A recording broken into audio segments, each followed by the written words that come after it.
Welcome to the Weekly Option, the podcast for people interested in trading stock options. Each week, we cover trade ideas and opportunities in the stock market right now. Whether you're a beginner, a professional, or just curious about options, this is the show for you. Let's get started. Welcome to the Weekly Option. This is episode 312 on February the 29th, 2024. I'm your host, Eric, and in this week's show, we'll cover the trades from last week on SoundHound AI, American Airlines, and the Silver Trust ETF.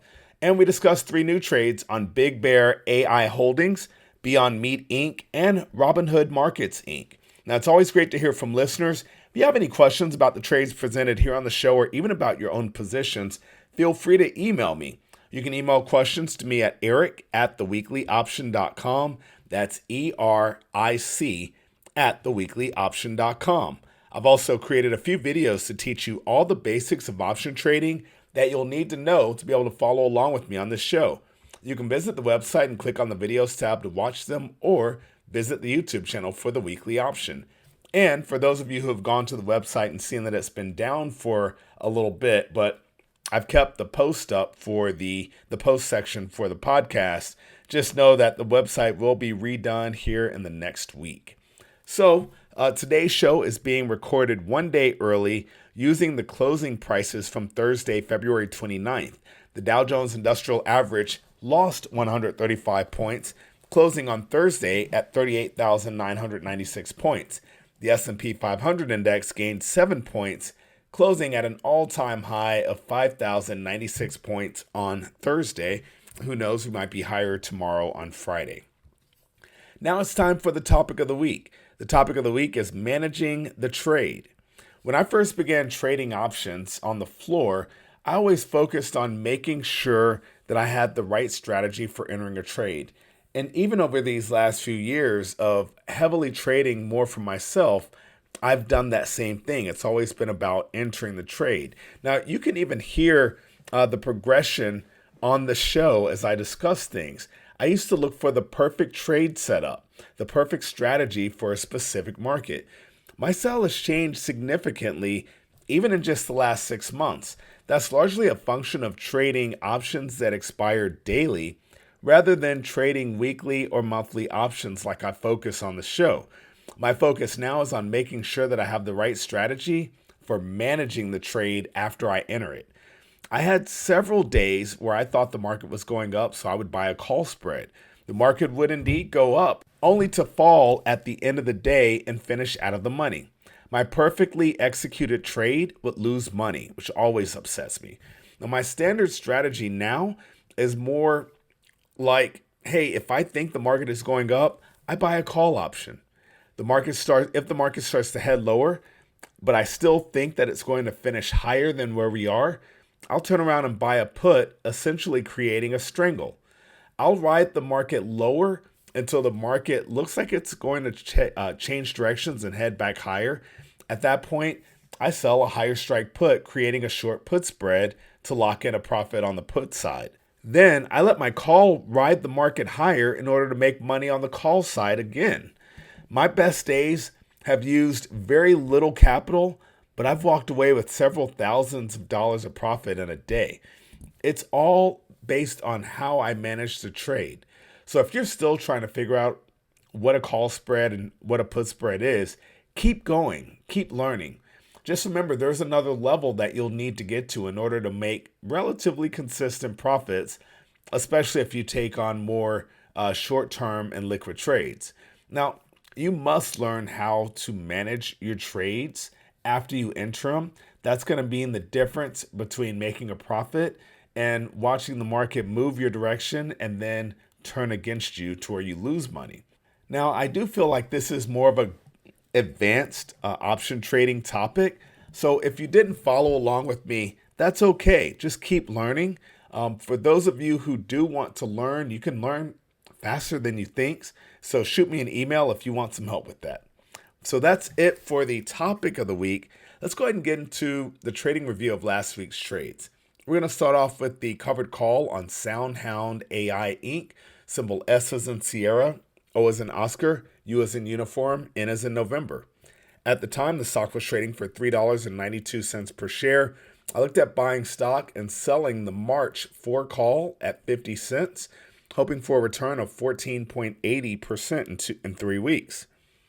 Well, shares of SoundHound AI are up $3.50 so far this week, closing on Thursday at $7.42 per share. The call option we sold has gained $3.50, leaving us with a net profit of zero if we were to close the trade out immediately. No profit at all.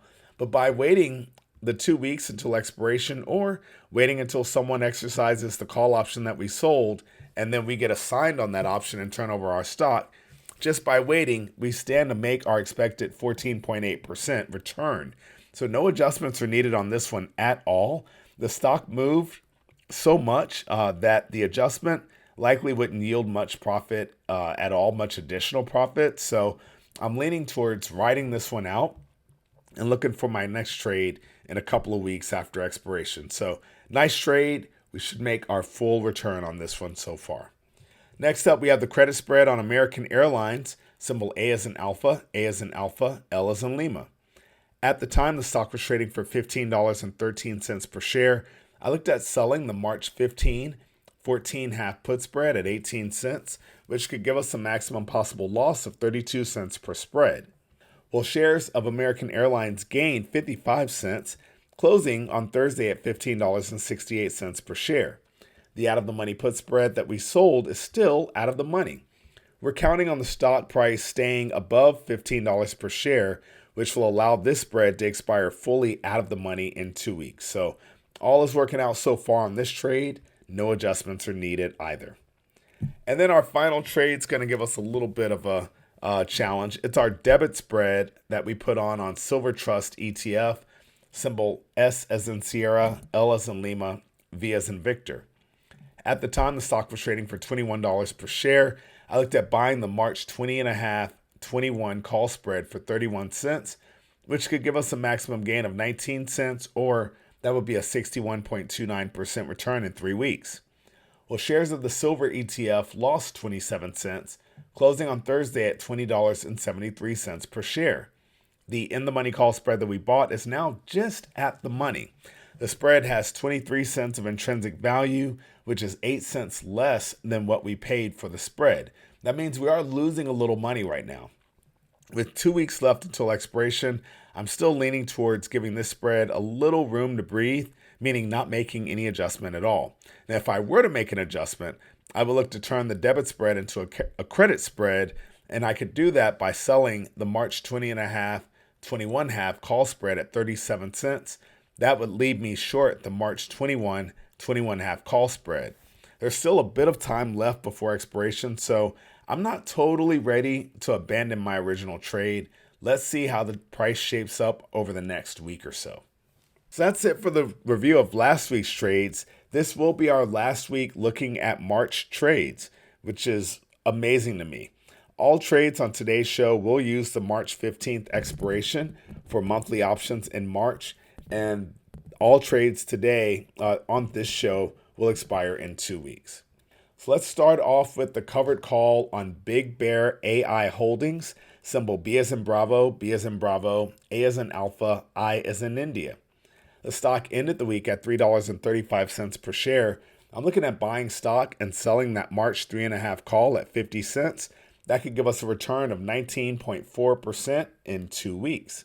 Well, you enter this trade by buying stock for $3.35 per share and selling the March 3.5 call at 50 cents.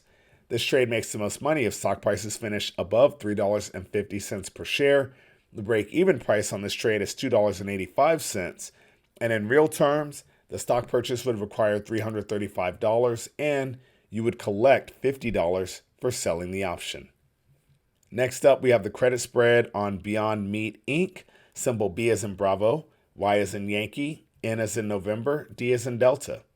The stock ended the week at $10.69 per share. And by ended the week, I'm going to correct myself. I actually mean these are closing prices on Thursday. So don't forget that when you're looking at reviewing these trades. So the stock closed on Thursday at $10.69 per share. I'm looking at selling the March 9 8.5 put spread at 18 cents, which could give us a maximum possible loss of 32 cents per spread. Now you enter this trade by selling the March 9 put at 84 cents and concurrently buying the March 8.5 put for 66 cents. This is a credit spread because we are selling the spread, and this trade makes the most money if stock prices expire above $9 per share. The break-even price is $8.82 per share. In real terms, you'll collect $18 per spread that you sell and have $32 at risk. And then our final trade on the week is going to be a debit spread on Robinhood Markets Inc. Symbol H as in hotel, O as in Oscar, O as in Oscar, D as in Delta. The stock ended the week at $16.31 per share, and I actually mean it closed on Thursday at $16.31 per share. I'm looking at buying the March 15 half 16 call spread for 32 cents, which could give us a maximum possible gain of 18 cents, or that's a 56.25% return in 2 weeks. Now you enter this trade by buying the March 15 half call for $1.20 and concurrently selling the March 16 call at 88 cents.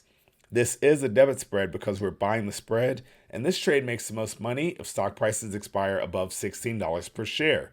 The break-even price on this trade is $15.82, and in real terms, you'll pay $32 to enter the spread, and your maximum gain is $18 per spread. So that's it for this week's show. Thank you guys for putting up with me making it on a Thursday. I know this is out of the norm or out of the sync. It's a day early. I'm doing it because I'm participating. I'm actually on stage twice this month at different retreats here in Texas. They are not trading based. They are actually for ministry and some ministry stuff that I'm involved with. So something that matters to me. I don't talk about it here on the show, but it is a good part of my makeup, my personality, and kind of my faith. So that being said, I'm going to make this show early, and in a couple of weeks, I'll do the same thing again. So just warning you in advance, but trust me, the same methodology is at play, whether I make the trade on Thursday or discuss it on Friday. So follow along, ask any questions that you have just by emailing me. And as always, happy trading. Thank you for listening to the Weekly Option Podcast. Please subscribe to our show and visit us at www.theweeklyoption.com. Disclaimer: there is a very high degree of risk involved in trading. The indicators and strategies described in this podcast are for educational purposes only and should not be construed as investment advice. For our full disclaimer, visit our website at www.theweeklyoption.com.